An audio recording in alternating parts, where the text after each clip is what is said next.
So I bought this cheap controller a couple years ago on AliExpress. Is one exactly like this. It says iPega.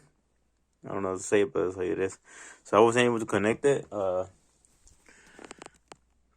my Nintendo Switch OLED for some reason. It wouldn't connect wirelessly. So what I tried is I connected it straight to the dock and connected like this, and now it works.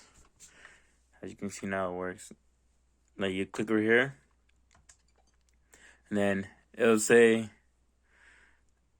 like USB connected controller right here.